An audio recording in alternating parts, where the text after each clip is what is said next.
All right, so the mailbag this week, I saved a couple of these because they're lucha related, and I'd like to have Kleinrock on this. This is from the mailbag. Right. This is from Abel Quintana, and the subject is Konnan versus Vampiro. Hello, gang. Last week, JoJo called my question trashy, and said I upped it up a notch. My question wasn't any more trashy than the people of Glenolden, Pennsylvania. Oh, wait, hey, is that your wait hometown? a second. That's not my hometown, but it is my current residence, and that is offensive, and it's a Wait, how does he know that? That's a little creepy. It's a personal attack. I don't know, probably sees it on Facebook or Twitter or something. Here's my question for Or he Konnan. could have doxed me.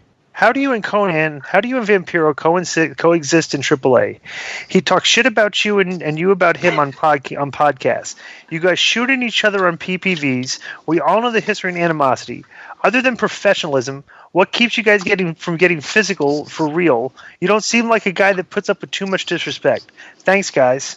Well, do you see Vampiro actually working in any capacity in AAA? Well, I saw him slugging it out with you on the Triple Mania. Okay, other than that, do you see him booking the cards, being a commentator, any of the shit that he used to do before? No. All right, there's that. Then, still, whether I like him, dislike him, don't like him, the people like him. And if we can bring him back to get a pop or to do business with him, we will.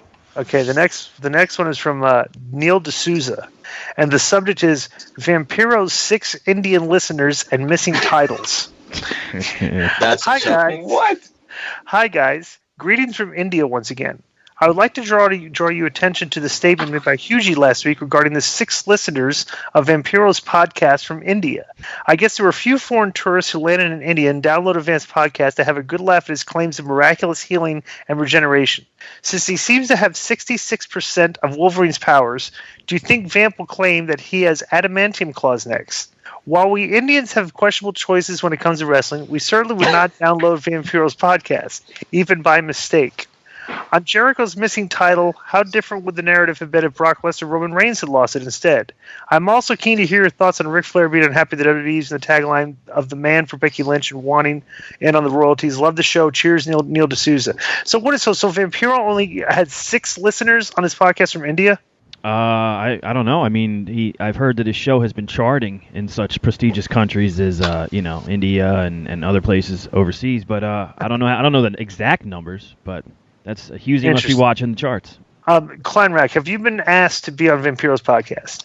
No, and now I'm kind of offended. I haven't even thought about that before. Interesting. You just probably haven't heard of it. Interesting.